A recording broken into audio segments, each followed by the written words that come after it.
School is back, and Dick's Sporting Goods has what you need to win your year. We've got everything from cleats to sambas, dunks, and more. Plus, the hottest looks from Nike, Jordan, and Adidas. Find your first day fits in-store or online at dicks.com.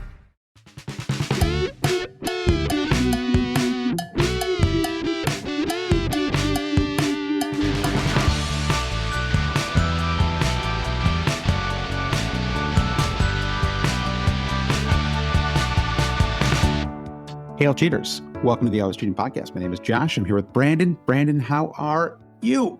Fantastic, Josh. We're in the midst. We're knee deep in the preseason content, but I feel like this weekend for you and me felt like the last weekend of summer. You had a nice trip to see family. I went to like the local county fair, swam in a lake, just basically kissing goodbye to summer. And now let the games begin, not the Olympics. Let the Premier League begin and let the fall weather commence.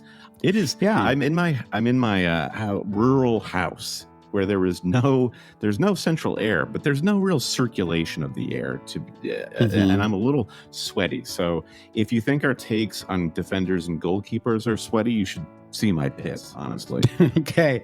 All right. Now I'm ready. I'm ready to monitor. Thankfully it's a dark shirt, so we really want to be able to tell. I'm actually kind of the other way. I was running I just came back. So I was in Michigan. I actually have my nice little, I got some new Michigan State gear. There you go. Represent the former institution. Little champion sweatshirt. I was happy about that. Like, that's a nice little, I have to say, ads, for Josh. anyone, no free ads. That's true. But for anyone under like 30, I feel like Champion has become like a cool brand. And when I was a kid, Champion was like, it was like a kind of like second, like, again, no free ads, nor am I going to insult anybody, but it was not at the like kind of Nike tier of clothing the brands. Thing with Champion is you could find it anywhere. And it is, I think you were trying to show the little sewn on C on the sleeve. It's here somewhere. Shout out to all of our friends at Home Field Apparel. And I'm sure many of you listening have heard of Home Field. They're kind of replicating that with the little Home Field logo on the sleeve. And listen, to pivot back to the Premier League, I am in full like new kit season. I actually went to Fulham's website to buy the new Fulham and like praise be, both the home and away shirts are cool. I mean, the away shirt in particular is cool, but I love how you get a pop-up message. Like, I want to get an Anthony Robinson jersey. There's been no real firm rumors of him departing the club or anything, but you get a pop-up when you try to order a player jersey where they're like, just be forewarned, these players, the transfer window is still open. We don't want anybody disappointed and asking for their money back. So, you got the Dulwich Hamlet kit via this summer. Do you feel like you're going to get bit by the shirt bug, the kit bug? I don't know. I have worn I guess I actually wore the kit on our kickoff pod. I'm not a kit wearer myself. I don't really enjoy wearing kits. Like, it's just not for me. I'm like one of those. It's my personality. I don't like, holding up signs at protests either. I have a certain kind of, it's like there's something I don't want to draw attention to myself in that way. It makes me a little shy, but this kit actually, I learned an effective go around, by the way, if you're trying to get a hot kit, is to go to the sponsors website. So this Dulwich Hamlet kit, Dulwich Hamlet, right? I'm not supposed to say no W, silent W. Yeah, Dulwich Hamlet. It was sold out on their club website, but then I went to the sponsors website and they had plenty of sizes. So that's a word to the wise if you're looking for a hard to find. Just go to Emirates.com for your favorite football kit. Yeah, exactly. Yeah, that's true. But you know what? They probably have it. This is defected. It's a record label, and they had it. So, all right. So we are, as you said, the Premier League is actually getting close. We're not less than 2 weeks away from the start of the season. I think, I think the unofficial start of the season is really, I guess it's quasi-official because it's a friendly of sorts, is the Community Shield, which kicks off on a week from today. Yeah. And I think that'll be a fun one. I still want to call it the Charity Shield, even though it hasn't been the Charity Shield for like a decade. The Community Shield, though, is Man United and Man City. So that's kind of a fun, little derby extra spice action. it feels like we've had a lot of Arsenal, Man City. We've had a lot of Liverpool, Man City. Man United, Man City kind of gives us a little bit of a, something new. Maybe did Mourinho win an FA Cup when he was there? Van Gaal did, I know. So maybe that was Wasn't the last that time. The one where Mourinho had all the players like holding up the number 3, like because they won like 3 tin pot trophies and three crap trophies. The crap treble. So anyway, so I'm looking forward to that because I think there's a lot to learn from that game. We've got Man City. You have a lot of returning players. Gvardiol is actually back with the squad, for example, and Man United though is really, I think. Or did I say Man United? Anyway, Man City, a lot of players who played in Europe. Unfortunately, it does look increasingly like we're going to be losing Alvarez, by the way. Atleti has opened up talks with Man City. And so, which I'm just sad about. I just like Alvarez. I enjoy watching him play. It's never a young, fun player leaving the Premier League is never something that I'm excited about, but I can totally understand why he wants to make the move. I'm sure there's lots of money. I don't really understand Atleti's finances, by the way, either. I sort of think of them in this sort of I guess they're kind of like Arsenal, where they're like the third, they don't have as much money as some of the other clubs, but they can occasionally drop like significant coin on certain players. Well, they're operating in a great band. So La Liga is obviously dominated by Real Madrid and Barcelona, but Atleti are always near the top. They play in the Champions League, which is incredible exposure for younger talent that's raising their profile. And for Alvarez to go there and to say, I'm going to have consistent starts in the Champions League.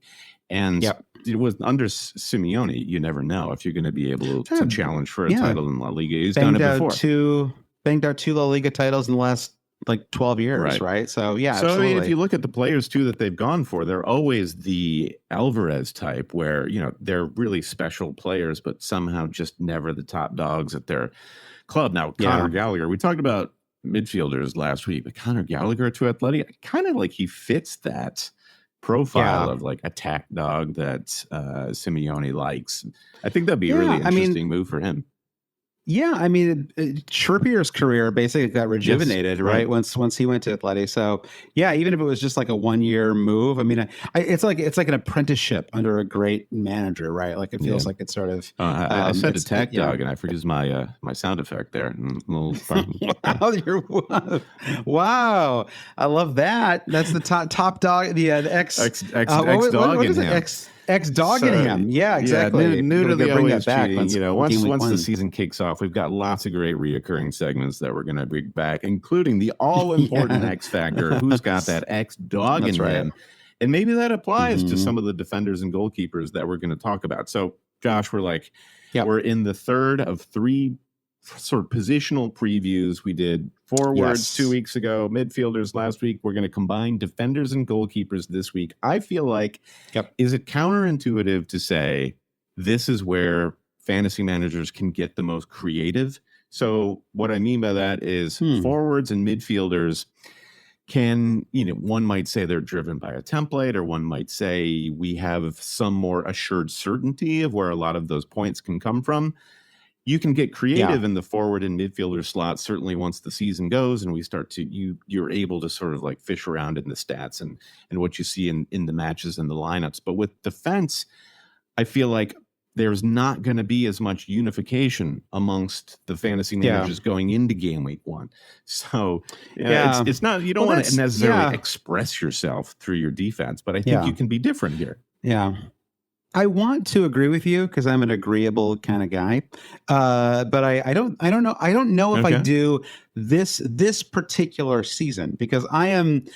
I mean, I agree with you up to a point because I do think that that there's like a lot of room for different options. It doesn't feel set in stone. The defenders that you pick, like up to and including, I mean, literally everybody, literally every single player. Like I've had drafts with Gvardiol. Like for a while there, I felt like he was an absolute lock in my 11, and then just in the last couple of days he's gone out of it. He kind of came back in this afternoon. But when it comes to Man United or Arsenal, I should say, I started off with Gabriel, and then I moved him to Saliba, and now I'm wondering if I can talk myself into Ben White, right? So I think that, like, so I think what's interesting, and the reason why there's so much rotation there, I think, is because it's an unusual season with the midfield and the forward spots so unsettled, right? Like up to and including, again, literally every single player, right? There's not a single midfielder, forward, or defender going into the season that is like an absolute stone cold lock in everybody's squad,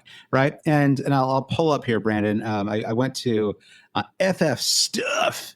Okay, you got to say it like that. There's actually legally they have an ongoing sponsorship with Stuff Magazine, or is it Maxim? They do. Stuff Magazine is back in print, just to support this particular project. So the ownership right now is. Now, certainly, if you include like a band of players, there are some players that are that you would like, I think like one of Isak and Watkins is going to be in most teams, right? Maybe it feels increasingly like we're going to see one of Haaland and Salah.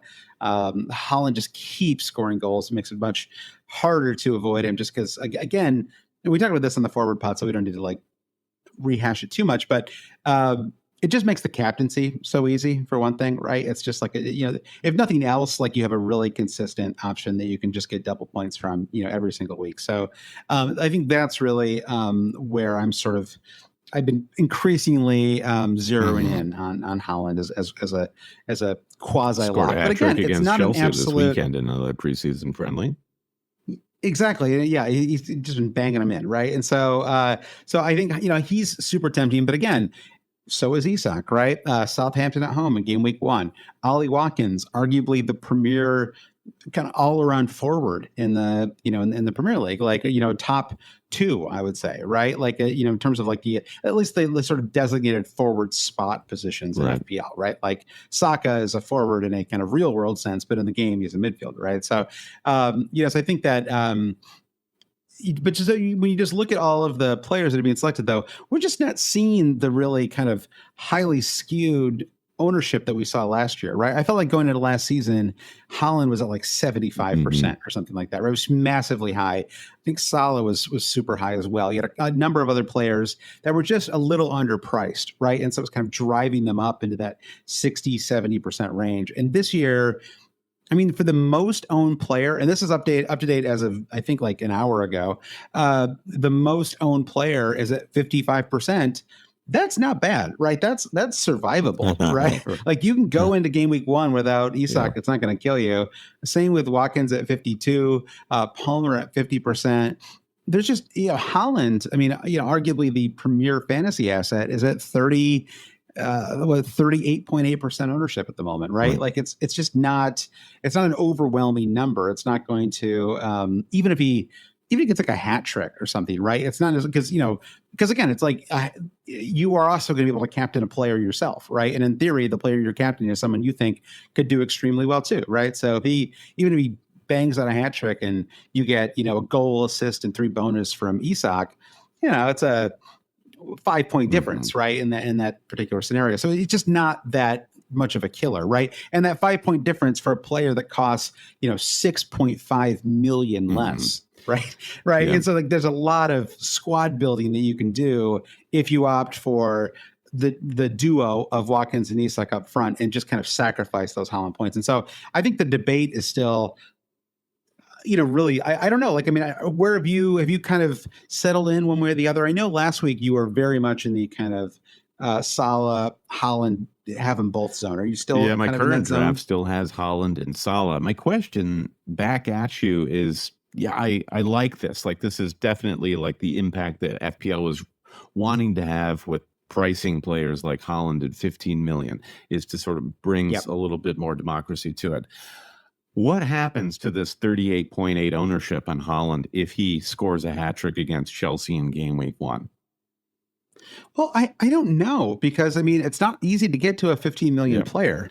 Right. So like, it is the knock-on desired effect of pricing Haaland this way is it becomes a huge advantage for people who do spend for Haaland and bring him in. And if it converts to a hat trick, if it converts to big points, if he becomes like quasi differential, as stupid as that sounds, That's also what you can read into this, is how Haaland is a huge opportunity for managers right now. Right. Yeah. It's like you're investing in like an expensive like Apple stock or something. Like and you're Haaland. well, This is second. and you're like, oh, yeah, if the new foldable iPhone is finally announced this fall, like the stock is going to skyrocket. And even though it costs a lot of money to get in, you're still going to be glad that you did it, even at the elevated price. And I don't know. I mean, I think that's like a reasonable argument. It feels a little too like kind of fear-based to me, right? Like because I feel like we all know that Haaland is capable of scoring a hat trick, right? Like him scoring a hat trick is not like, I don't think you should ever rush to buy anybody just because they score a hat trick necessarily, right? I mean, I think it's the fact that they play Ipswich at home in game week 2 that makes it.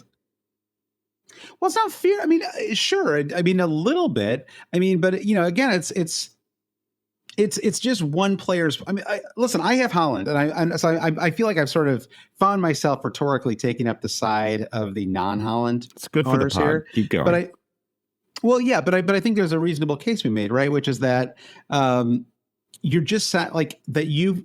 The assumption would be that you can find a captain option that can get very close to what you can get from Captain Haaland, right? Very close, even if not quite all the way there.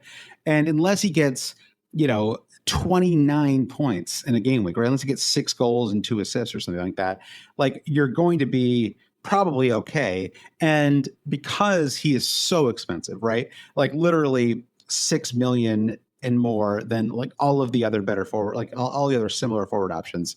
That money allows you to own, you could have Salah and Palmer or you could have Palmer and Son, or you could have some combination of kind of double-digit top-class forwards. Maybe you really want to have Trent Alexander-Arnold in your team. I don't personally. We'll talk about that in a second. But it does allow you to build a team where kind of every spot might be better than the Haaland owners players might be in that spot, and that kind of on balance scores you more points, like when you look at the total points. We had a question from one of our Patreon supporters who's going into sort of a customizable fantasy league. I'm not sure the service that he was using to do this, but their points weren't necessarily based on the FPL game itself. You were getting points for, and not just BPS, but literal points for crosses and key passes and whatnot. And he was weighing Haaland versus Saka.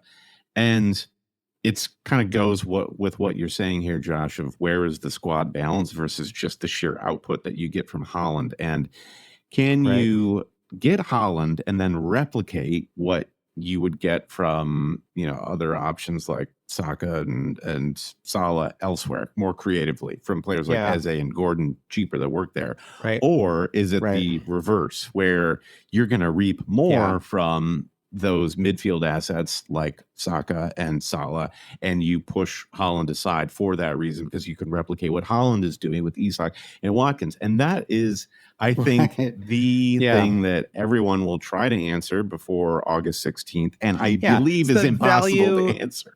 Yeah, it's like in the baseball terms, it's the like VORP, right? Value over replacement player, right? And the question is it easier to replicate Haaland's returns, or is it easier to replicate, like Salah or whomever, right? And or Gordon. I don't know. I think it's actually a really. I do think. I mean, I think it's a great debate, right? And we're going to put it. Maybe a computer could do. I'm firing up the always cheating computer right now. It's overwhelming my unfortunately, I have to reboot the computer. But then once it comes back online, we'll have the answer to that. Going back to the stuff page of the overall ownership, there's a name that speaks to what we're about to talk about that really jumps out at me, and that is Matt Turner at Nottingham Forest at 4.0, 23.2% ownership. So what does this tell you about the engagement of people in the preseason, Josh? Is that auto teams, a lot of like Americans, auto ads for Matt Turner? Like if you just started your team and it auto-generated? I don't think so, but I mean, do we think is there any chance he could start? Like, I sort of like have just completely written him off as an option, right? Like, when did he lose his spot? It was like around January. Yeah, and he lost year, right? it pretty emphatically. Yeah. Now, I'm not here to besmirch Matt Turner. Oh, he was terrible. I am not. I don't want to say I'm a defender of Matt Turner, but it's so easy to say like so and so's terrible. No, he was not terrible. Well, I'm not saying he's a bad person or that he is a terrible goalkeeper. I guarantee he's a better goalkeeper than me, for example, right? Guarantee it. But but by the standards of the Premier, like it's right there in the title, Brandon. The top flight, the best league in the world, or so they would like you to think, right? It's the so this was the Premier League went down to Forrest and said Matt Turner is besmirching the brand, like he's ruining the brand. He's bad. Yeah, bad like for the a brand. broken windows theory with Matt Turner. Yeah.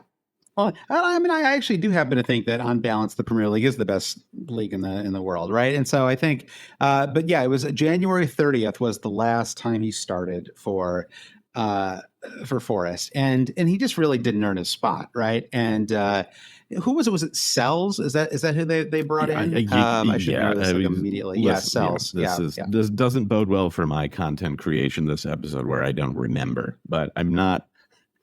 Well, Sells is a hard name to remember. To be fair, yeah, you don't really want Matt Turner. I think that's fair. I haven't really found that like 4 million keeper that there's really. I mean, maybe Fabianski if you just think that like.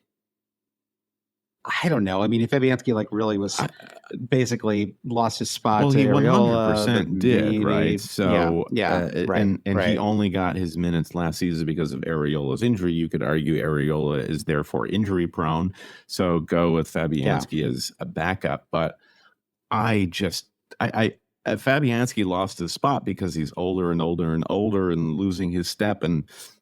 I think you're more likely to see somebody like step in and fill the backup shoes for Fabianski. I think it's interesting. Maybe we should save this for later. The goalkeeper rotation conversation. That's like a big one. It's like a big one to open up this discussion. We basically broke this pod into two sections, right? We'll do defenders first and then goalkeepers. And the defenders we do it's more of a tier system like we did for the midfielder and forwards.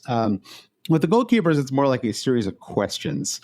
It's like a bunch of questions followed by a couple of recommendations at the end. So that's because it's very hard to rank because like how would you even do it, right? You like goalkeepers, like Allison is the best keeper. Well, I would basically like never own him in fantasy, right? So it's sort of it doesn't really make sense, I think, to look at it through that lens, right? I think the big question for me is whether I'm willing to spend $9 million on keepers this season, and if so, whether it's better to actually try like you said, whether it's worth trying rotation again, or literally just be like, I'm just going to have Jordan Pickford at $5 million and just kind of roll with it, and through thick and thin. Yeah, I'm more of the mind of it's not a goalkeeper rotation, but to have a 4.5 starter on the bench is just insurance that you will never have to spend a transfer on a goalkeeper unless you play a wild card. Yeah. You and I both spent transfers on goalkeepers last year. So like, who knows, it's you never like in a long and winding fantasy season, Brandon, you never know and now that you're going to have 5 transfers at times, I think it'll be easier to spend that goalkeeper transfer. All right. Well, let's move into some more talk before we get into the defenders. I had just a couple quick kind of in the news updates I wanted to share. So, so the Charity Shield, I mentioned that's a week from Sunday, or a week from today as we're recording this Sunday evening. Arteta confirmed that the late arriving Arsenal player should be fine for game week 1. Now, that's just one club, but I think that is probably symptomatic of the rest of the Premier League. I think in my head I was thinking about this extended break that they were all getting, and I was feeling like it was really going to start to infringe on game week 1. And the more I think about it, the more I think it's fine. They had a bunch of time off, and they're basically, unless you're playing in the Charity Shield, it's like the European tours or the American tours are mostly over, right? And so you have 2 weeks at home. To more or less to get ready for the season. That should be plenty for established Premier League veterans, right? So I am sort of increasingly less worried about the risk of maybe one guy misses comes on 30, like with 30 minutes to go in one match or something like that. But I would say most of the players I have in my squad right now don't really fall into that rotation risk category. Another move that I thought was kind of interesting. This is a Fab Romano.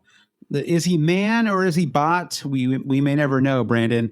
But Fab Romano says that Nikolai Füllkrug is set to join West Ham from Borussia Dortmund. It sounds like that is very. It isn't like a rumor. It looks like it is like basically like about to happen. So of course, watch it not happen now. But it sounds like it's about to happen. A little bit older, which comes with pluses and minuses. But he's a 31-year-old German national team forward.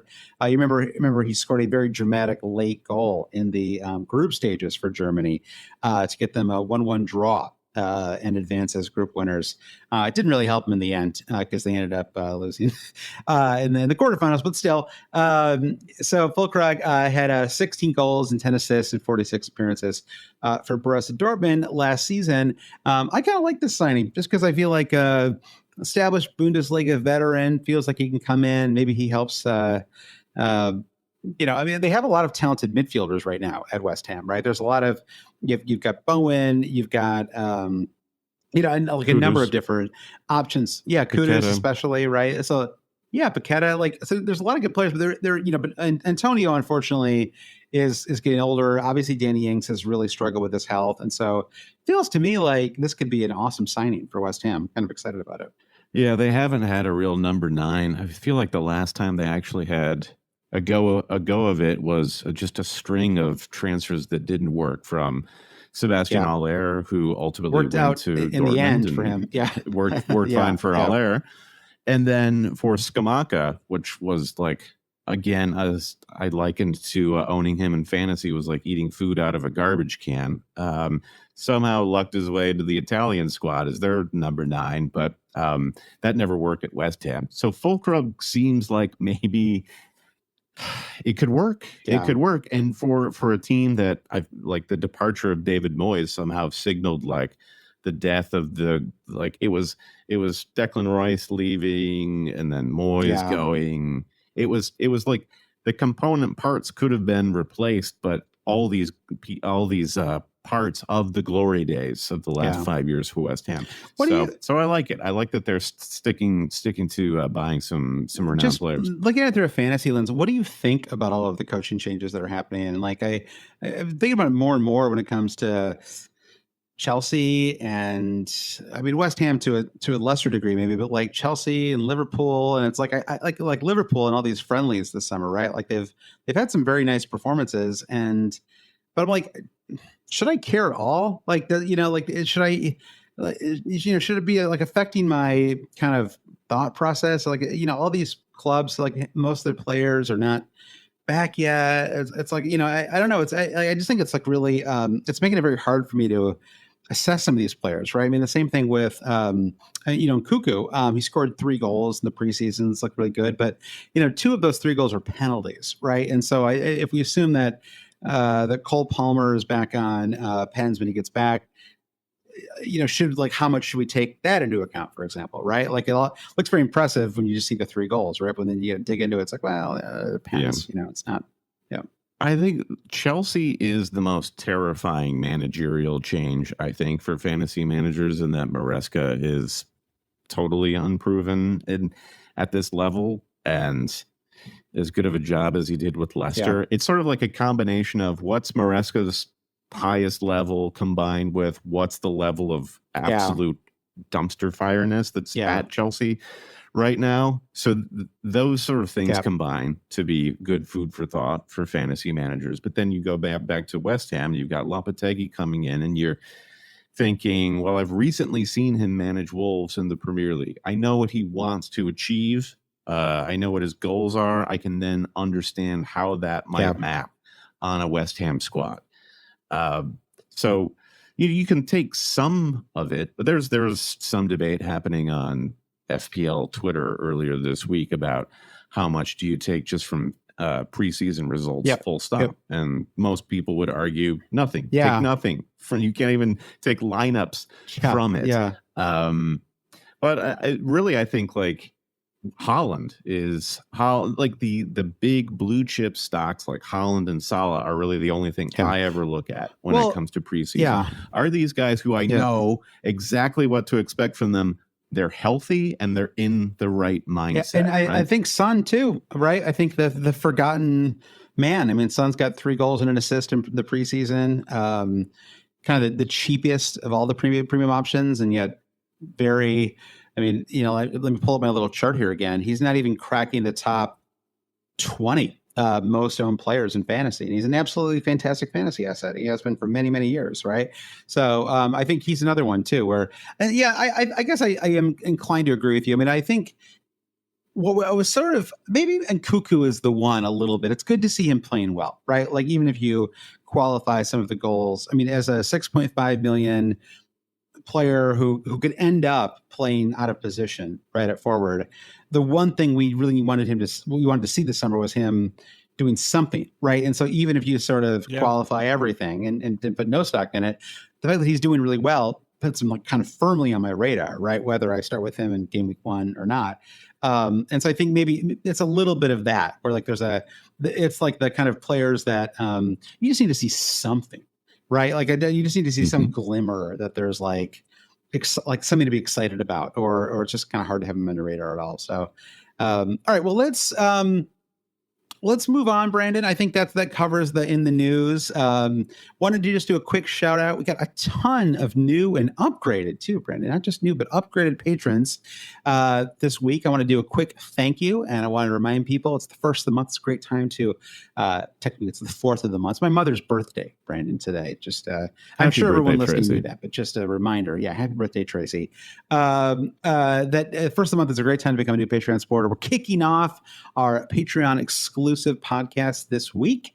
That should be Thursday, Brennan. I know I'm sort of committing you here, but I think we can make that work by hook or by crook. And so we're excited to do that. We're also going to do a deadline day pod for our patrons next week as well. And so that'll be a lot of fun too. So looking forward to that. More to come on all that front. I'm working on a welcome message in our Patreon, Brandon, with some more information. Nice. But a quick shout out to new Patreon supporters, or new Patreon supporters and new producers. James C., thank you for becoming a producer patron. 12th Man, James Holland, Ube, James Holland returning, of course, Ube Salikoff, Martin Groen, Mike Williams, Matt Barnes, Eli Lindsay, Hans Buhler, and BP. Thank you, Brendan. These are all just in the last. Rich warm applause. Huge. We don't often talk about the fact that we record these pods in front of a live studio audience, but it's nice, and they say so quiet until just the right moment. Yeah. Thank you, guys. Thank you for coming. This is great. Applause, please. You get an extra podcast each week. You get access to our Discord. You get an ad-free podcast feed, right? So all of the pods, including the main pods, are all ad-free on that feed. You get kit giveaway contest, tons of mini leagues. I would say, I don't know why, but it feels like the Discord is more active this preseason, Brennan, than maybe it's ever been, since we've started using the Discord. So the best thing I saw this week was our friend Andy Penn started a new league for it. It was a question that we had a couple of weeks ago. I have a kid who's starting to engage with fantasy, and how do I get the most fun out of that, or bond with my kid? And Andy set up a league within our Patreon Discord for anyone who's 18 and under. Oh, cool. Or if you want to co-manage a team with your kid to do. So on our Patreon pod, we'll talk a little bit more about the details there. Oh, that's great. If you want to join, you could join. Oh, that's great. Yeah, we'll keep Adam Johnson out of that league, Brandon. But otherwise, it sounds like a good. That's great. I want my kid to start. No more. You got to stop. This is like when our friend Steve recorded our first, produced our first, the old pod, the old In the Wheelhouse pod. So you get an extra podcast each week, which I mentioned like 9 times now. We go to patreon.com/alwayscheating to support the podcast. Even if you don't want to do any of that stuff and you just want to say thank you, that's a great way to do it. Brent, we also are supporting, or we have a sponsor this season. Do you want to do a quick shout out for a Fantasy Football Hub? Oh, yeah. We're super excited to partner with Fantasy Football Hub again this season. This is no joke, Josh. Win your mini league with Fantasy Football Hub or get your money back. And we talked to Hub and we're like, is this a real thing? They're like, of course. Like the level of engagement, you're yeah, confirmed. But it's true. Like we get this feedback from the listeners of our podcast too. Like your level of engagement with fantasy is going to reap results. And if you feel like this season you need an extra advantage, an extra edge, you need an extra tool. Well, Fantasy Football Hub just like has many tools that they sort of elegantly weave together. You can get your team rated by AI. They're, if you want real like human intelligence, there are experts who write for Hub every day and do their team reveals every week, giving advice, see the game week 1 squads from all of your favorite personalities on Twitter and across the FPL social sphere. Ben Krellen, a name we cite often on this podcast, is works at the Hub. He has his transfer planner spreadsheet available to members there. It's a fantastic one-stop shop for everything preseason. We were talking about transfers a minute ago, Josh. If you want to just get like become a wash in all of the results, who played, how many minutes did they play, goals, assists, etc. You've got a one-stop shop at Fantasy Football Hub. And the deal is, because of our partnership with them, you, the listener of Always Cheating, can get 50% off up until the game week 1 deadline. So make sure you go to fantasyfootballhub.co.uk/always, where you can get that 50% off of any tier of your choice at Fantasy Football Hub. So cool. Thanks again for supporting the show, Hub, and we'll see you game week 1. Great. Perfect. Thank you, Brandon.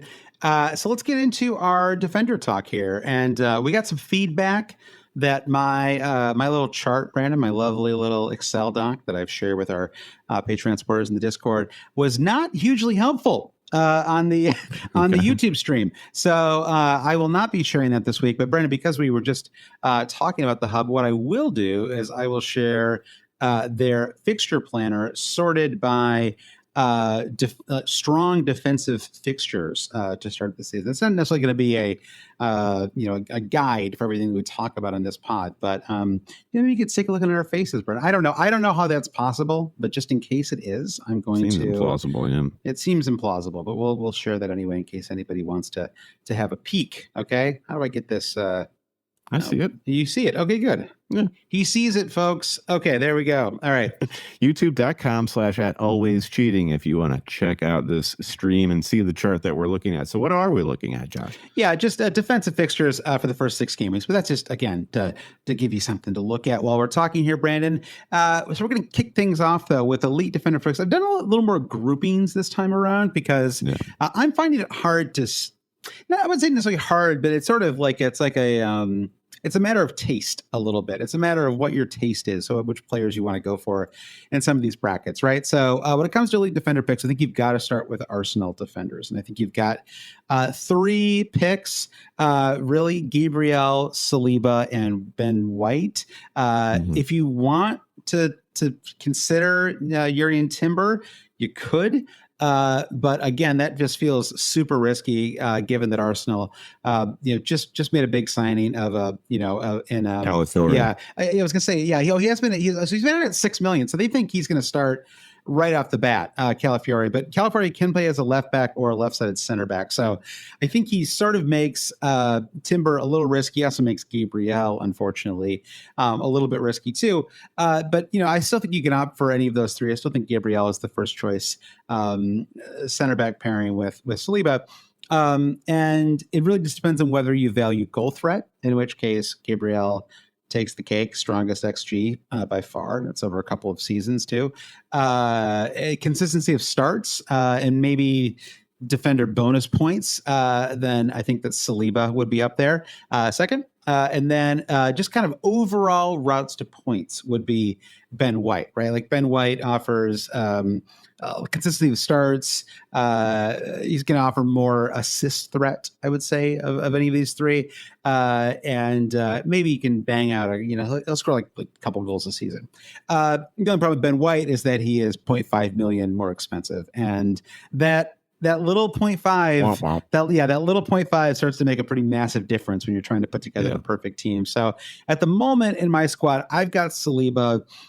I'm a little spooked by Gabriel. I also started with Gabriel last season. I kind of upended my season at the start, and maybe I'm, it's it's like, should I you go with a clean slate, or should I take that as a lesson that I should just not go in with him? And so, but I actually would really love to have Ben White if I can get to 6.5 million. And I'm starting to wonder if he might just be worth it, honestly. I think the question really is whether how much you want to balance. And again, this is where looking at their first 6 fixtures is kind of handy, because how much you want to balance their extremely strong, fantastic home fixtures with their truly horrible away fixtures that are almost 1-to-1, right? It's Wolves at home, game week 1, fantastic.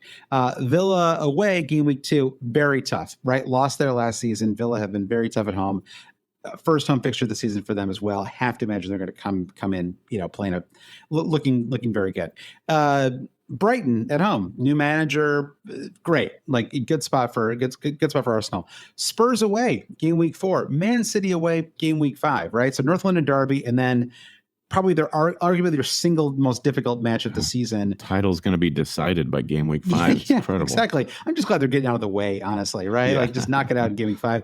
And then Leicester at home in game week 6, right? So you're sort of fantastic, terrible, fantastic, terrible, to start up the season. And so, but I still feel like you probably should have one Arsenal defender, right? Because they're just, such a strong defensive team.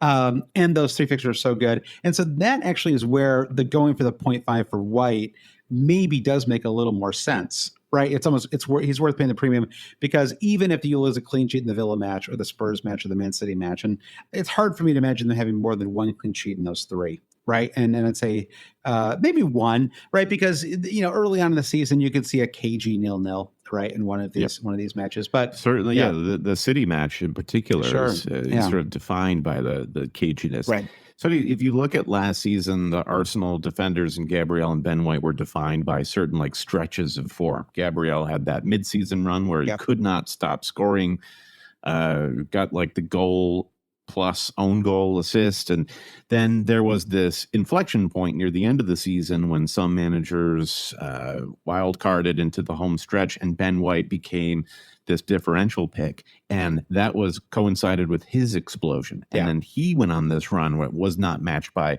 Saliba, Gabriel, anybody. Then there is Saliba, who was just kind of steady Eddie throughout the whole season.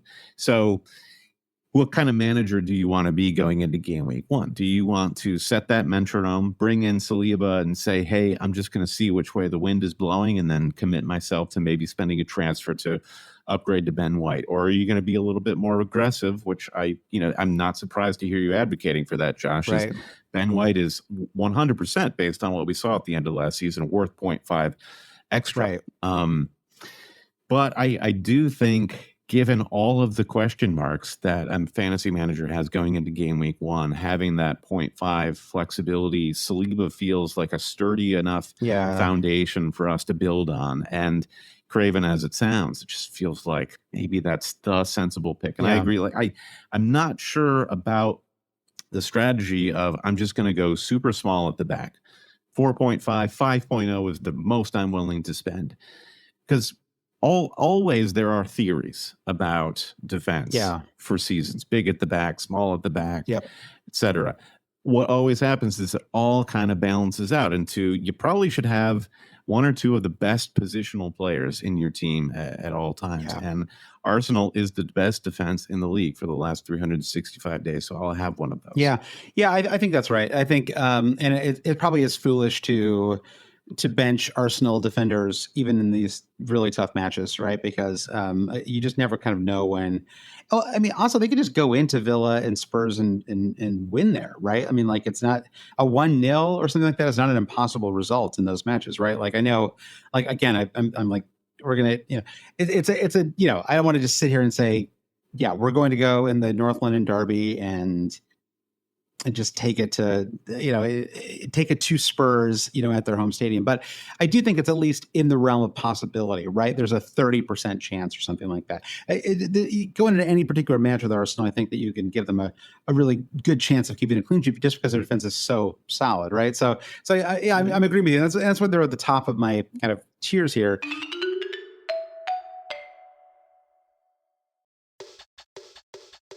This podcast is supported by IPVanish VPN. If you care about the security of your online activity, the easiest way to protect yourself is with IPVanish.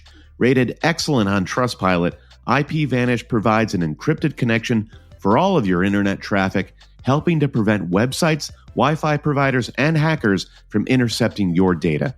Help keep your financial details, personal information, and online activity safe from threats with IPVanish. Get started with this limited time offer and save 83% on our 2-year subscription. Visit ipvanish.com/cheating. Again, that's ipvanish.com/cheating.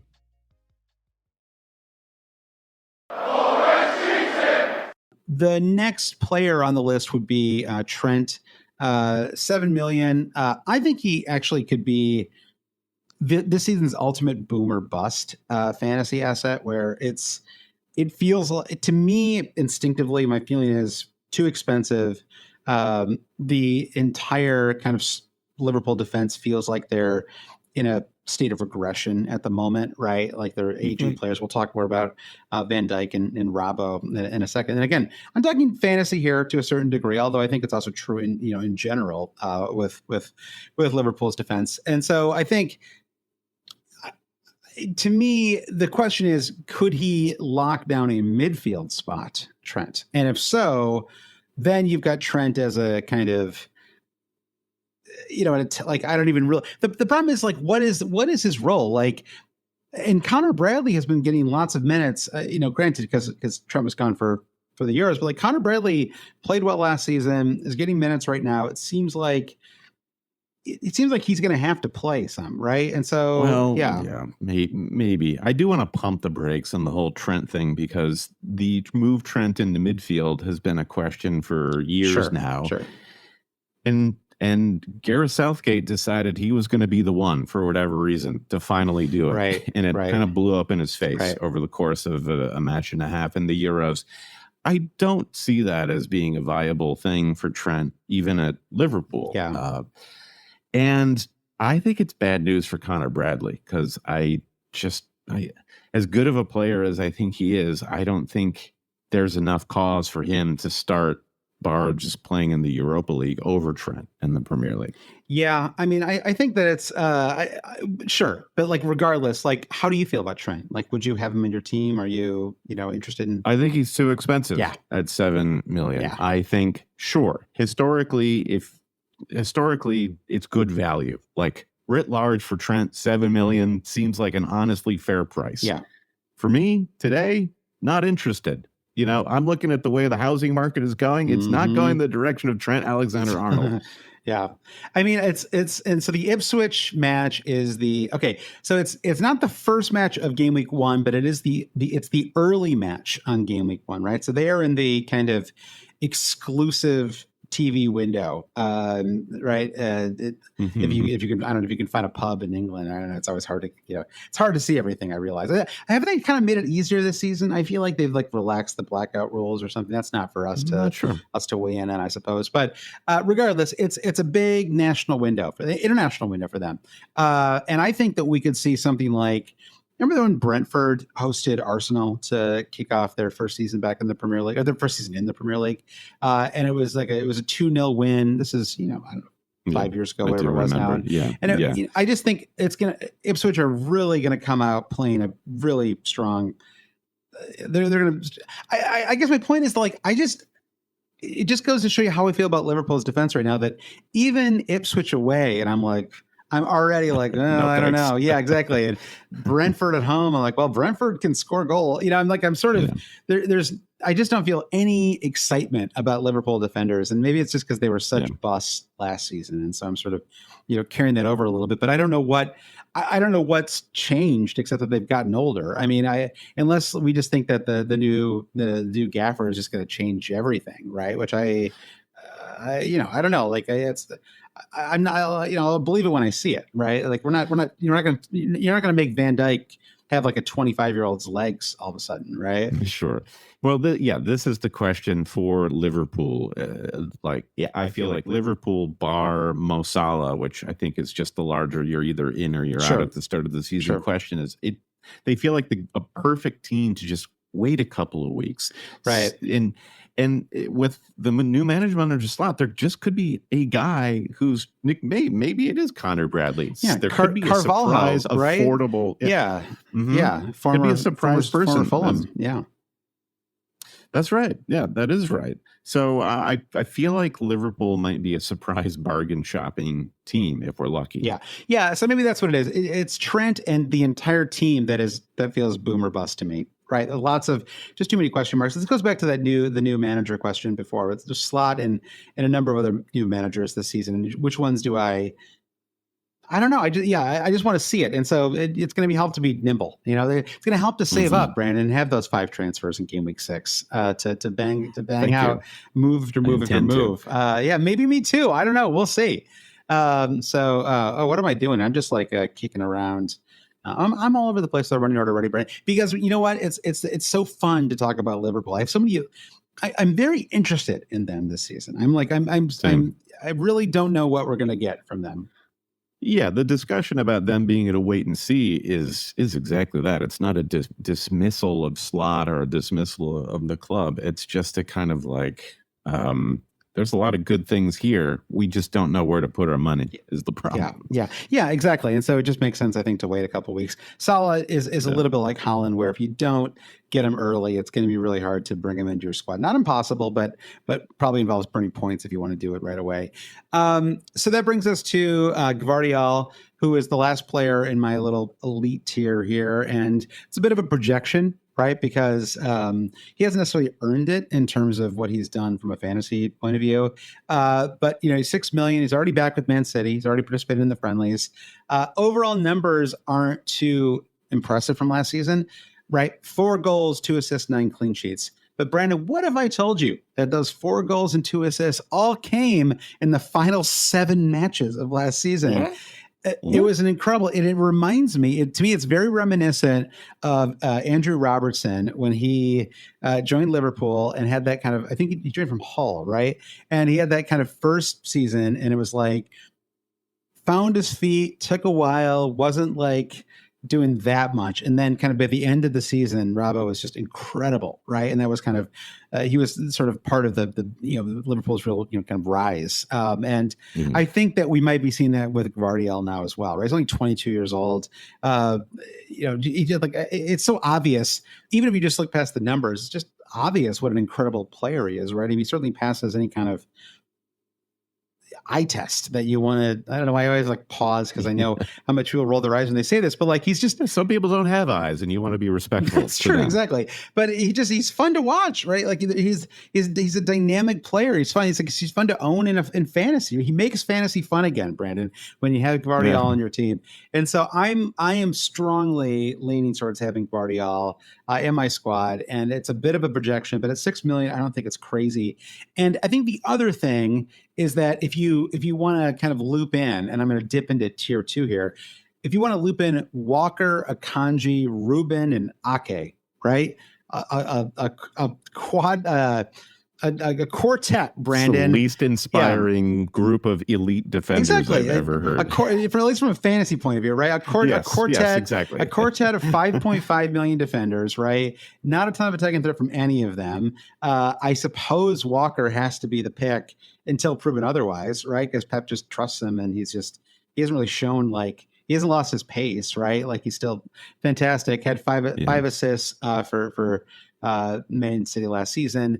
I guess Ruben is probably the safest pick, right? He's more of the kind of Saliba option if you want to go there with Man City. But again, it just feels like if you go up to 6 million and you get Gvardiol, it just feels like you're really getting a lot more. And I think it really feels to me, at least, and tell me if you disagree, like he's locked down that left back spot for Man City. He seems like a pretty reliable player going forward. So that's my case. Him showing up for some of the preseason tour just feels like so great to me for fantasy. I was surprised.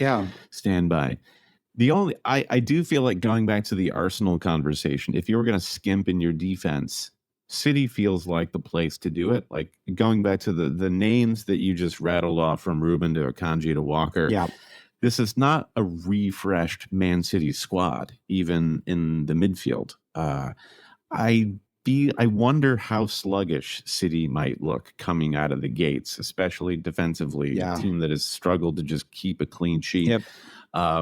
even in the face of scoring 5 goals. So I feel like Guardiola, you're getting for the upside, and you're not getting for that steady metronomic clean sheets the way we were talking about the Arsenal team. So Guardiola, he's in my current draft, but he feels like dispensable if I need an extra 0.5 somewhere. It's a real up and down thing. It's kind of interesting to me. I suppose if I trusted Liverpool more than I would actually say of these three, they have the more kind of on balance best starting 6, right? Just because they don't have as many bad fixtures. Arsenal have 3 really good fixtures. Man City have a real mixed bag of fixtures, in my opinion. Sort of Ipswich and Brentford at home. Okay, those are pretty solid. Chelsea away in game week 1, I think is a tough away fixture. You could certainly see both teams scoring in that one. West Ham away, maybe not like incredibly tough, but I don't know. We'll see. We'll see if our boy Brandon Fulkrug he's locked down that starting spot. He might be I don't know. Like he might carry 5 goals into that game 3 match, Brandon. Incredible. A hat trick. Maybe actually he's going to have 5 goals in one match and 0 in the other. That's going to be incredible. I don't know which one of those 2 opening fixtures for West Ham. It's kind of like an odd version of Bafétimbi Gomes, who started with 1 goal in his first 5 He's going to bring them all together. Yeah, and it'd be offside fewer times than Gomes as well. But I think the problem with Liverpool is, again, that Robbo and Virgil, both available. They're more expensive for one thing than the quartet of players, and you get them at the same price as Guardiola. So they're 6 million. Both seem past their prime to me. Sorry to say it, but it just feels true to me. And I'm going to be honest here. I mean, Virgil is 33 years old. Robbo turns 31 this season. Robbo is barely a starter last season, right? I mean, he was really, down the stretch, he kind of earned it back, I suppose. But there's a lot of quality options in that Liverpool squad who are capable of playing in that left back spot. So I think it's tough to say that Robbo is just an absolute surefire starter, especially with the new manager coming in, right? There could be just things that he likes more. First of all, okay, just to be clear, I do think that Robbo is the starter for Liverpool, but I just think there's a little bit of risk there, and I just think also the older these players get, the more injury risk there is, right? I mean, just give me a 22-year-old Guardiola over a 31-year-old Robbo who's battled injuries on and off for several seasons now. And Robbo's game isn't exactly like I'm going to be measured in my approach to the game, and I can oscillate depending on how much effort I want to put toward. His game is I'm going to sprint up and down the touchline all match long. Exactly. Yeah, just full. I mean, like you got to love him, right? But yeah. And Virgil just doesn't. It seems like I don't know. I mean, he sort of. I thought he had some nice moments for the Netherlands this summer. And some bad ones. Had some bad ones too. Had some goal threat. Had a goal probably should have scored, honestly. And it was sort of, I was watching a lot of Netherlands for reasons I can't get into on this particular podcast, Brandon. But yeah, I think that the one thing you could say in favor of them, looking purely at an early season kind of game week 1 squad, is that they have 3 really good home matches plus Ipswich to start the season. So if you just feel like punting on fixtures, which I think is always a reasonable play, then that's where you go. I just personally don't. I'm not feeling it at the moment. There's too much risk with age and pricing and the new manager. The other player I've got in this kind of mid tier is Pedro Porro. I think you've got to throw him up there just because he's such a talented attacking player. A player I'm also personally going to be avoiding to start the season, just because I still don't quite trust Spurs to keep clean sheets. It's kind of the same thing with Destiny Udogie, Udogie's cheap, but he's 5 million. I wish he was 4.5, right? I mean, Udogie's even worse, 5 clean sheets and 28 starts, right? Again, for like a top tier squad like Spurs, 5 clean sheets and 28 starts is absurd, right? That is way too low. And only 7 clean sheets for Porro. But at least with him, you get 3 goals and 8 assists as well, right? Quite a lot. He's banging them in this preseason though, for fun. Scored yesterday, over the weekend versus Bayern Munich. So a lot to like if you're looking, again, if you just, because I think that there's a certain kind of person who goes into this season who's just like, well, I don't really trust anyone to keep a clean sheet early on. And so I just want to get defenders that can score, or I guess get assists, right? Like that, you can get, what we call attacking returns, right? I just want somebody to get attacking returns, and I'm not even going to worry about whether they can keep a clean sheet. And I think that's, the point system is a factor here as well, right? And so I think that I don't think it's unreasonable to just be like, I want all fullbacks, and I just want players who might be able to bang in a goal here and there.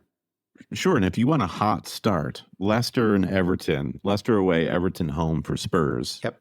Then they have two tough matches to follow it up with Newcastle and Arsenal. But a hot start in just 2 game weeks is a great gift to a manager. Yeah. So Porro could give you that and then Porro leaves immediately for whichever defender you thought you missed the boat on. I've had Van de Ven in and out of my squad, the kind of the 4.5 million kind of version of that. I mean, it's a good price if you think that they are improving enough defensively. Mm-hmm. And he also had some nice moments, this summer. So, all right. So then the other couple of players in this kind of mid tier, Fabian Schär, I think he's the premium pick for Newcastle.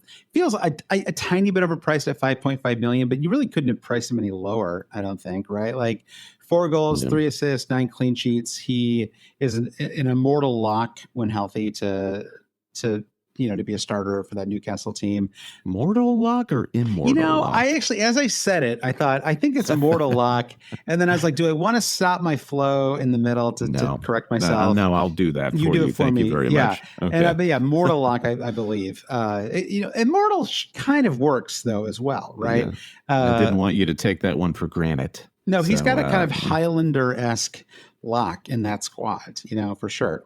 Mm-hmm. Sure, and there can only be one Schär. That's sure. Absolutely true. Yeah. Newcastle defense. I wonder if the guy I'm actually interested in is farther down. I guess I'll just spoiler alert. It's Livramento. I'm looking for possible stake in the Newcastle defense, but I'm nowhere near willing to pay 5.5 for it. Yeah, I mean, we can do them as well. I mean, I think the question here is you have Dan Burn versus Livramento, right? And I mean, is it even worth having either one when we don't know going into the season who is going to be the starter? I mean, Livramento is he's the player for the future, right? But every time you see an interview with Eddie Howe, he talks about how much he loves Dan Burn and how integral he is to the squad. And so, does it make you feel like you just drop both of them and just not take the risk? Dan Burn is not a guy you build a defense around. Trippier too. There were rumors that maybe he was heading out to Bayern Munich. Those seem to have quieted down a little bit, but it seems like Newcastle are smart enough to know they need to offload some of these guys because they have they have a deep enough squad to come in and do it for cheaper wages, honestly. And also, I mean, Dan Burn may play as a center back as well. We actually we might have to dig into the Newcastle defense stuff a little bit, right? Because Sven Botman is out until probably January, right? And so they're going to need to line up, and they actually same with Jamal Lascelles, right? So they have options like other players that can play that they can pair with Schär, but it's not. I don't know. So it could be that we get Burns as a the left-sided center back, left-sided, right? I think I've got that right. And then you could play Livramento, and then I guess that might be how they do it. So it's it's interesting. So, God, Livramento. Suddenly, I'm on the fly looking at putting him into my squad, but it's hard. It's hard to justify. I don't know. I think it's tricky. Yeah, you've got there's just I think it's really tricky to figure out where this is just it's gonna be a recurring question when it comes to defenders, right? Because the value is there if you feel confident. This is actually really where you need to start digging into the team forums a little bit too, right? Because you tend to get little nuggets that inside information and things that managers said, like in local press conferences and things like that. I often find in the last week of the season that I'm on, lots of Midlands newspaper websites, like the ones that are non-paywalled Midlands newspaper websites, trying to figure out what's. Yeah. I mean, I know that the Newcastle's, of course, in the north of England, but let's blue sky. Yeah. Let's blue sky with Newcastle for a little bit. Yeah. Like everything was made about the Saudis coming in and buying Newcastle, about they have more money than even Manchester City, perhaps. Yep. What's the goal is clearly to become a City-esque club within England to win the Champions League. Yeah. Their ambition got knocked back last season. They had an admirable showing in the Champions League with nothing to show for it. Yeah. And then they failed to qualify. Not seeing a ton of investment this summer by Newcastle, so I'm not sure where all this money is supposed to be. Nonetheless, is their ambition? Like, I don't know, what do you expect to see from Newcastle this season? That's a good question. I don't know. I'm not like a full-on Howe believer. Like, it kind of feels like he's maybe taken this project as far, in fact, possibly regressed a little bit. It just depends on how much you want to sort of give him a little bit of grace for the insane number of injuries. Like, everyone had a lot. Last year, we just saw a lot of injuries across the Premier League, but it did feel like Newcastle was kind of exceptionally banged up, right? They, they're one of their big signings, Tonali, ended up getting suspended for a year. It was for gambling, right? Was that what? Yeah. So yeah, he's back in the kit announcement Instagram post. Oh, he is. So okay. All is forgiven. Yeah, now. It looks like, and on the site it says he's back as of September 1. So he's like a new signing, Brandon. It's like Jurrien Timber, he's like a new signing. So I don't know. It doesn't feel like in general some of the transfer news is a little bit slow. I feel like we haven't seen like a lot of like home runs so far. I should say, like, no, I mean, we've seen good signings, but we haven't seen like the kind of marquee is a better word than home run. Yeah, I guess Mbappe to Real Madrid. Sure, so internationally, like a foregone conclusion. Yeah, and that happened just in this churn of other sports news. So that kind of went under the radar almost. Yeah, that team's going to be annoyingly good, aren't they? They will Mbappe and Bellingham and Vinny Jr. Yeah, that's a good squad. Good. All right. So, and then let's see one more. So we'll talk more about Newcastle. I think also next week's pod, this is an always cheating promise, Brendan. Next week's pod, you and I will start off the pod and we will go through both of our squads, player by player, right? And so we can, and I think you'll see some of the kind of 4.5 million players that we've settled on in that pot. And I think that's something, it's just hard to come on here and it's more like I want to just sort of like lay out a range of options, right? And sort of focus on, not get too caught up in the weeds about who's going to start over who all across the board, right? Because some of that stuff is too short term, right? It's better to focus on Liverpool, Man City, are, like sort of think big picture about the players that are really going to be what are probably going to set the tone for your team this season. For sure. And then one last player in that mid tier is Jared Branthwaite, $5 million, come back from injury. So again, one for the future.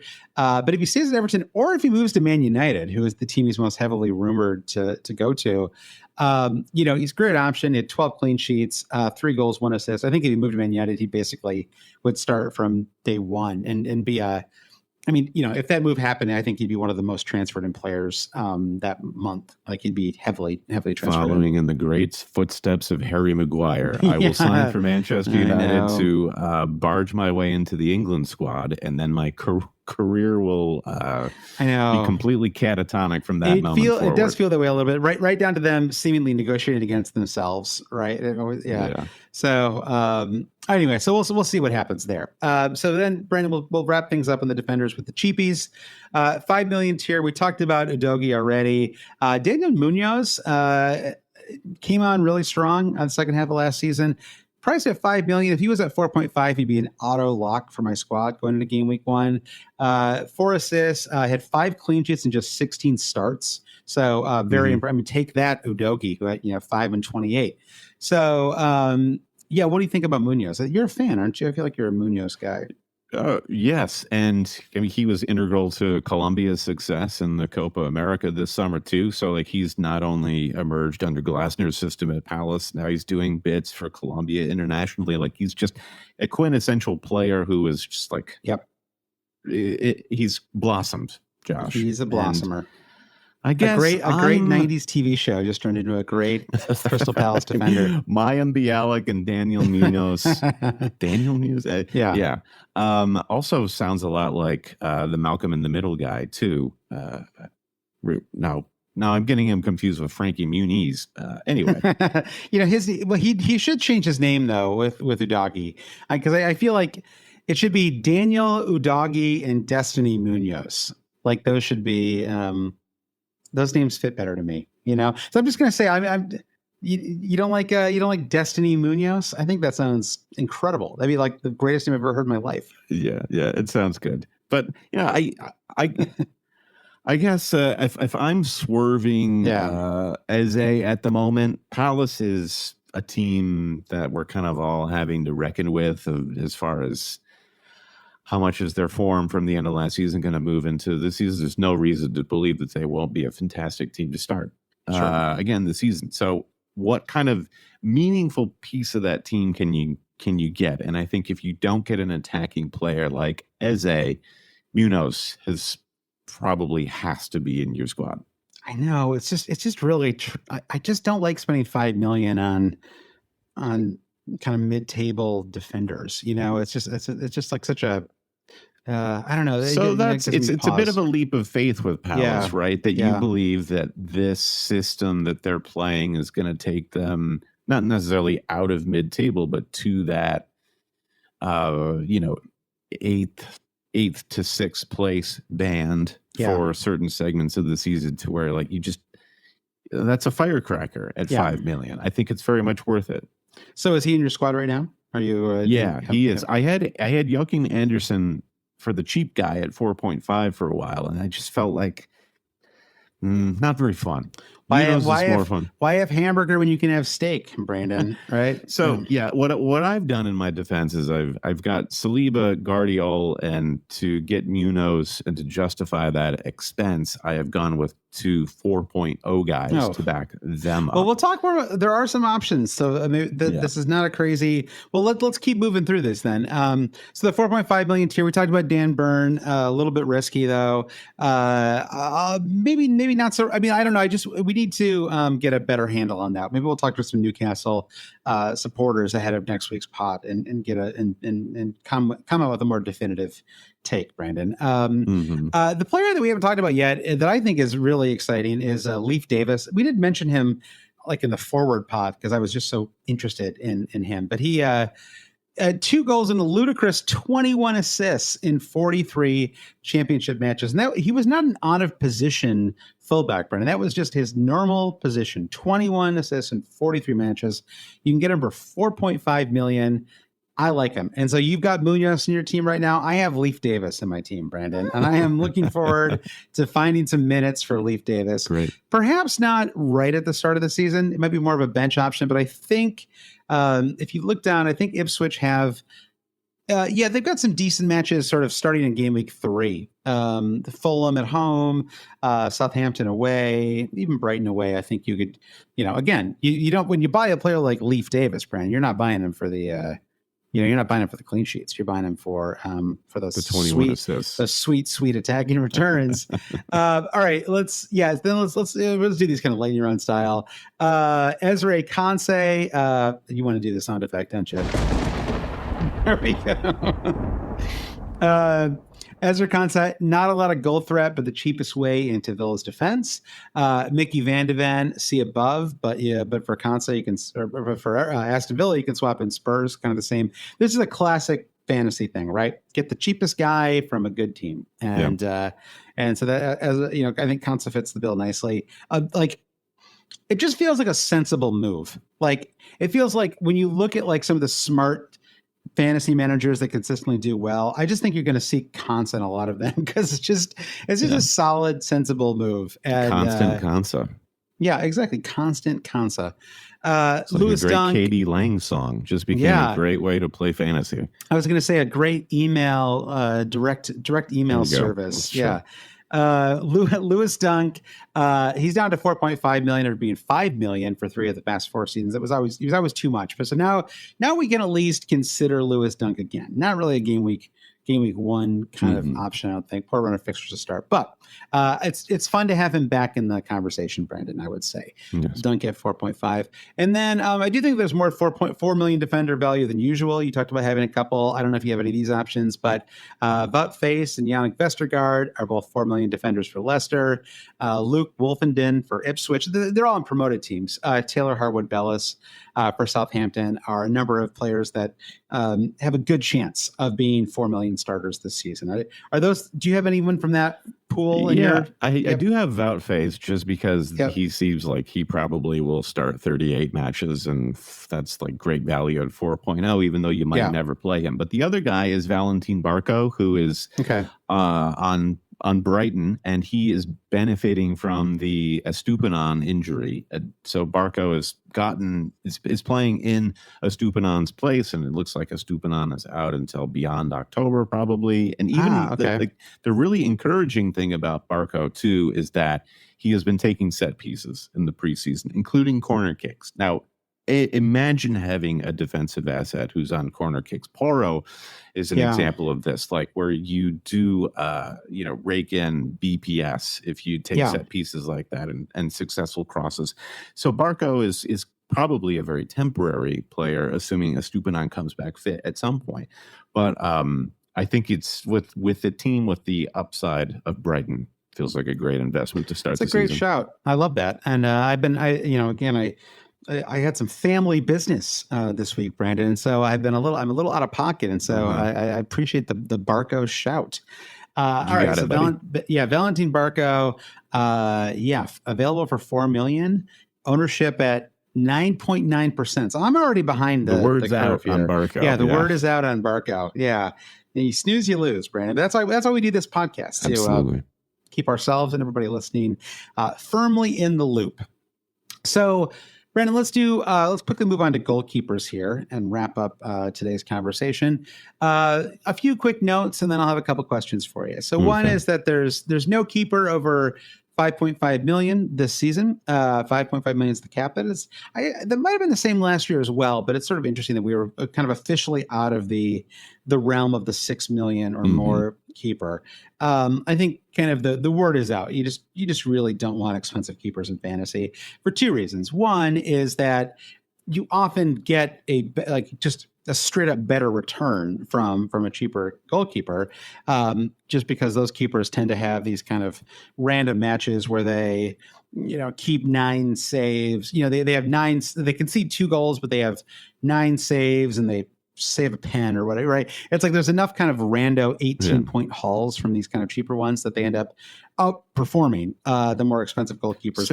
Simple logic is season. The better teams will concede fewer shots and they will. Right. So therefore the keeper on that better team will have fewer opportunities to accrue fantasy points. So you're really stuck with the ceiling of 6 million with somebody like Raya. Yeah, exactly. And 6 points. And and you also and even you maybe get 1 bonus point, or maybe you get one save point. But the other problem is that it locks up a third spot for these top teams, right? And so if Arsenal are just they have this incredible run of fixtures, and you really want to have 2 Arsenal midfielders and an attacking defender who has some attacking threat, then you're kind of stuck with the keeper, right? Because it never really makes sense to burn a transfer to take out a really strong keeper like Raya, right? But it doesn't necessarily it doesn't necessarily behoove you to have them over the other options. So I think you and I will both be avoiding the more expensive keepers. I do think there's some in the 5 million range. The other question, and I sort of promised myself I wouldn't do this again, and I'm trying to stick to my guns here, is I think I might be done with goalkeeper rotation, like just straight up. I don't want to do it anymore. It has never worked for me. And I am genuinely, I just don't know that it works. And it always it seems so elegant when you're planning your team. It's like you see these color coded fixtures and you're like, these are the good ones and these are the bad ones. And you start the player for the good ones, but somehow it never works. Right. And you're just intensely frustrated all season. And so I'm just like, well, maybe I just have either one 4.5 million defender or one 5 million defender. And you've got, a couple of 4.5 million options that I think are interesting, right? You have Flecken, who came on late and was really, honestly, I got the worst of him. Like he kind of destroyed my team, but but honestly, I had Pickford as well at the start of the season. He was terrible for me as well. And so, you have to play the long game with keepers, right? Yeah, any really 4 to 6 week window, it's hard to look at it and draw any sort of significant conclusions. But so Flecken came on late, ended up having a pretty decent season after a bad start. Jose Sa finally priced at 4.5 million. He's been more expensive than that, I think, every season. And so having him at 4.5, I think, is interesting. They have a really poor fixture run to start the season. Yeah. This probably takes them out of the equation. Yeah. The starting keepers for Palace and Chelsea are both interesting, but it's not clear who the top option is going to be, right? You have Sanchez at Chelsea, but now Jorgensen has been brought in, and it kind of feels like it might be a situation where he's one mistake away. How is Sanchez the starting keeper at Chelsea? Like, I just don't see he got injured last season, but he never won that spot back. That was like such a weird signing to begin with, right? And Petrovic too. There's basically 3 keepers now, right? It's like one of them will probably move right before the season starts, I would imagine. So we'll, maybe we'll know more there in the next 2 weeks. It's possible. But it's the same thing with Crystal Palace, unfortunately, which is that you have Henderson and you have Johnstone, and Johnstone was actually playing quite well, got injured, and I think he was out the last few months of the season. I don't have it in front of me here, Brandon. But, so I think that it just feels up in the air who the starting keeper is going to be for Crystal Palace going into the season. And so I think that's kind of an avoid. I don't necessarily want to just have both of them, right? Like that feels like kind of like too much of a hedge, to me, to like just have both Palace keepers. Too. Yeah, it feels corny. Yeah, exactly. I don't like it. So I don't know. So I think I don't know. I'm a little on the fence right now about what I want to do with my keepers. What are you leaning towards at the moment? I'm leaning toward easy peasy Jordan Pickford and 4.0 piece of crap guy who is not going to play. Who's not Matt Turner? Who is not Matt Turner? Actually, I should make it Matt Turner for fun, just to show all you haters out there. Sure. Some people still like Matt Turner. But just like the struggle for the 4.5 guy, it's a hard one. And it's a long, painful road. It will earn out over the course of the season. So maybe I pay a little extra, and if I can save some money on my first wild card and jump on whoever that 4.5 guy turns out to be. But the thing about Everton was, you talked about having Pickford at the start of last season and it really burned you. And I think there was something about Dyche's Everton that just really started to gel in the last 2 months of the season. You started to see that Burnley-esque watertight defense, and they started to get that down. And Pickford started just like raking in easy save points because of them conceding just like low XG shots, and he's a good shot stopper to begin with. Yep. So 5.0 for the league leading fantasy goalkeeper last season, and a team that I expect is like more consistent defensive performances from this season feels right. It feels like a deal to me. And they honestly have quite a nice start to the season as well. I mean, a handful of tricky fixtures mixed in there: Spurs away, Villa away, and the first 4. But in general, he's probably the keeper that has the best chance of keeping the most clean sheets going into whenever you play that first wild card, right? I'm just sort of looking at his run of fixtures, and it doesn't really get bad until December, right? Mm-hmm. Like in December, they play Liverpool, Arsenal, Chelsea, Man City, like 1, 2, 3, 4. But that's fixtures 15, 16, 17, and 18, right? It's like literally the end of their, because the before the turn, right? Because every team obviously plays 19 teams twice, right? And so it's like before the turn of into the second half of the season. So you can have them, and then whenever you play that wild card, which you can possibly play later now that you can kind of accrue more transfers and sort of bide your time a little bit more. I think that he does make a lot of sense. The question for me is just whether I just want to kind of just get the 4.5 million guy anyway, and just hope that I can get there with Flecken, and that, it's like if you look through, Review or any of these kind of sites, the difference in price between, or the difference in return, like what you're getting, it just doesn't look that massive, right? Like if I'm comparing 5 million keepers for the first, if I'm just comparing 5 million down keepers for the first 6 weeks of the season, Pickford is only on pace to outscore Flecken. This is actually through the first 8 weeks of the season by 0.4 points. Right? They project a total of 26.8 versus 26.4. So if nothing else, and I think your argument for Pickford is sound, but if nothing else, it's another argument for why you just don't have the 5.5 million guys, right? Yeah, and that at the very least, go for the 4.5 million guys. Martinez at 5 million is not a terrible shot either. 5 million is not a crazy price for him. I'm surprised by that, especially with Villa being as good as they were last season. The fantasy towers didn't price him up to 5.5, so it's a good show. Yeah. Then you've got like the kind of people that I think you and I have kind of given up on: Vicario, Onana. No, thank you. Yeah, Pope. Maybe Pope. He's back from. He's not the young Pope anymore, but he's back and getting it done. New Pope, like new Coke. The new Pope. Yeah, exactly.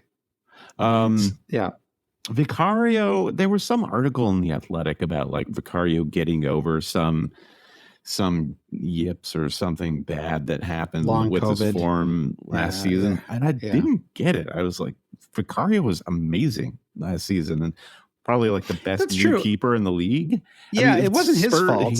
Like that whole team just like a little bit like Newcastle suffered from some injury crisis and was also just trying to really adapt to this full new philosophy from Ange. And the fact that Vicario on that defense did as well as they did, I expect great things from Vicario this season. Yeah, it feels to me, I'm not a Spurs supporter, nor do I follow everything that Ange does, but it just feels to me like philosophically, they're not supremely interested in keeping clean sheets, right? And it's just it's not a high priority for them, which is, I think, a big change from a lot of other managers at top clubs, right? They tend to really value possession, and they're kind of fine with the occasional 0-0, right? We talked about this at the start of the pod with Arsenal and Man City, and but Ange doesn't. It feels like he's going to go for it, and that makes for incredible entertainment. Makes someone like Son super viable, and maybe even others for Charleston possibly. Like we'll see, but it does make their defenders and goalkeepers very frustrating. Well, this is why you go back to Porro, where his attacking upside is so great, and it jives with our understanding of Ange's philosophy and his system and what you'd expect from that team is attacking. And instead of while Vicario, I might have just sort of said is as good as Pickford in terms of fantasy stakes. There is Porro to go for Spurs, and there is no other Everton defender that I want, even by some stretch. This is partially why I wish they actually did start with like odd numbers with the prices, or that, because like, wouldn't you kind of like Porro if he was 5.2 million? Like if he was 5.2, I'd probably, if he was the only one that was 5.2, maybe that would work. Pricing run by the Pitchfork Best New Album Ratings Committee. Yeah, exactly. Yeah, that'd be kind of cool actually if everybody's on a 10-point scale and adjusted accordingly. All right, Brandon, that is enough. There's lots. The goalkeeper stuff, it's just it's almost like a matter of like taste a little bit too. It depends on what you want. If you want to just set and forget it and never really don't stress about it too much, I think Pickford is the option. I think if you want to go with a 4.5, I'm leaning towards Flecken just because I think he can get you there to that first wild card. And you can say maybe you invest that money elsewhere. But that's it. That's it for this today's pod. We got a lot of questions that we got in the Discord for today's pod, and we're running long, and so we're going to move those to a Patreon exclusive mailbag Q&A. We'll do another call for questions on our Discord for that. So if you want to support the podcast, you can go to patreon.com/alwayscheating. Thanks again also to the Hub for sponsoring and supporting the podcast. Brandon, do you want to thank our producer patrons? Absolutely. Big thanks to producers Mike DePietro, Trevor Ingerson, Dave Wegner, Lodall, our buddies Chris Howell, Andy Penn, Nick Wright, Lazaros Llanos, Jesse Halstead, Bruce Kerr, Brian Chin, Bobbas Kuhn, Ron Frost, Blair Jacobson, Todd Byerly, Andy Portlock, Dan Parsons, Terrence O'Donnell, Kerry Swanson, Jefferson Turner, Easy Does It, Francis Moore, Sam Shower, Craig Jackson, Caleb Robbie, Brian Clark, Thomas Tislaw, Fro Jacobson, The Saint, Gareth H., Shalin F. Kadakia, Rishi Negum, Noah and Louise, Travis Grant, Linus Vennerstrom, Matthew Skinner, Ben Coombs, Eric Kite, and Rune Sandberg. And last but not least, James Murray Wood. Listen, guys, if Patreon is not your thing, you could be a big hero to the podcast for free. Just rate, review, subscribe, share this podcast wherever you're on social media. Spread the word. That really helps us, especially here at the start of the season. Follow us on Twitter, at Hail Cheaters. Wherever you get your social media, all this information, including the code to our big listener mini league, the Always Cheating Super League, is on our website, alwayscheating.com. All right. Yeah, let's throw James C. and James Holland into that producer pool as well, Brandon. We'll fix it in post. Yeah, we'll fix it in post. James thank you to James our Holland. newest producer. There you go. Outstanding. Yeah, well, that's a wrap on our positional previews. And next week, I think it gets really real when we look at player by player our game week 1 squad. So I'll see you then, Josh. That sounds good. I'm excited for the game week 1 preview. Although I will say, I think it has been helpful. And if you haven't listened back to the midfield or forward pods, I do recommend it. We used to do this in a different way. We used to go kind of team by team. And although it was very fun to do, I think from a kind of strategic standpoint, it's been more helpful, I think, even just putting this all together to look at it kind of positionally like this, right? Because I just think there's like a kind of wider pool of players that you consider when you look at it through this lens. So hopefully that is helpful for people. And if you enjoyed the pod, let us know. If you have friends that are new to fantasy for the first time this year and they're looking for something that's maybe a little bit lighter, then recommend our pod. And tell them the cheaters sent you. And we'll talk to you soon. Thanks again, guys. Bye.